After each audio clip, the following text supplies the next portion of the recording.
Palakkad Ottapalam തൃക്കങ്കോട് school വിദ്യാർത്ഥികളുമായി പോവുകയായിരുന്ന autorickshaw സ്ഫോടക വസ്തുവിന് മുകളിലൂടെ കയറി പൊട്ടിത്തെറിച്ചു. തൃക്കങ്കോട് വിവേകാനന്ദ ചാത്തൻ പറമ്പ് റോഡിലാണ് സംഭവം. ഓട്ടോറിക്ഷയിലുണ്ടായിരുന്ന വിദ്യാർത്ഥികളും ഡ്രൈവറും അത്ഭുതകരമായാണ് രക്ഷപ്പെട്ടത്.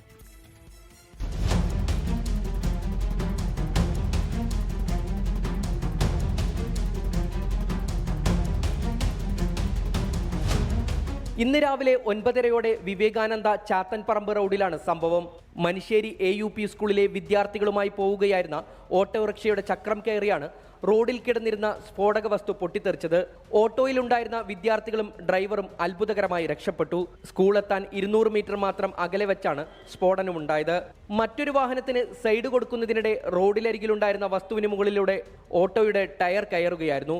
വലിയ ശബ്ദത്തോടെയുള്ള പൊട്ടിത്തെറിയാണ് ഉണ്ടായതെന്നും എന്താണ് സംഭവിച്ചതെന്ന് ആദ്യം വ്യക്തമായില്ലെന്നും ഓട്ടോ ഡ്രൈവർ രാധാകൃഷ്ണൻ പറഞ്ഞു. ഒരു സൗണ്ട് കേട്ടു. ഞാൻ ആദ്യം വിചാരിച്ചതിൻ്റെ ടയർ കമ്പിയിൽ കൂടെ കയറി പൊട്ടിയതാണെന്ന് വിചാരിച്ചത്. നോക്കുമ്പോൾ അതെല്ലാം ഉണ്ടായത് പന്നിപ്പടക്കാണ്. സൗണ്ട് കിട്ടുക. ആകെ പോകാൻ മഴയായിരുന്നു. ഒന്നും കാണാനുണ്ടായിരുന്നില്ല. ചെവി വെച്ചാൽ അടഞ്ഞു. ഇപ്പോൾ ഒന്നും കേൾക്കാത്ത രീതിയിലായി. ആരെ വെച്ച് എന്താ വെച്ചൊന്നും അറിയില്ല. കൊണ്ട് ഏതാണ്ട് അമുട്ട് പൊട്ടുമ്പോഴുള്ള സൗണ്ട് ഉണ്ടായി. നല്ല സൗണ്ട് ഉണ്ടായിരുന്നു. കാട്ടുപന്നിക്ക് വെച്ച പന്നിപ്പടക്കമാകാം പൊട്ടിത്തെറിച്ചതെന്നാണ് സംശയം.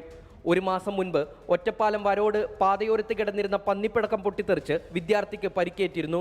സംഭവ സ്ഥലത്ത് ഒറ്റപ്പാലം പോലീസ് പരിശോധന നടത്തി. സംഭവത്തിൽ അന്വേഷണം നടത്തുമെന്നും പോലീസ് അറിയിച്ചു. 24 പാലക്കാട്. ലോകത്തെവിടെയായാലും ഏത് സമയത്തും 24 വാർത്തകളും ഓഗ്മെന്റഡ് റിയാലിറ്റി പാക്കേജുകളും എക്സ്പ്ലെയിനറുകളും വിശദമായി കാണാൻ ഞങ്ങളുടെ YouTube ചാനൽ നിങ്ങൾക്ക് സബ്സ്ക്രൈബ് ചെയ്യാം.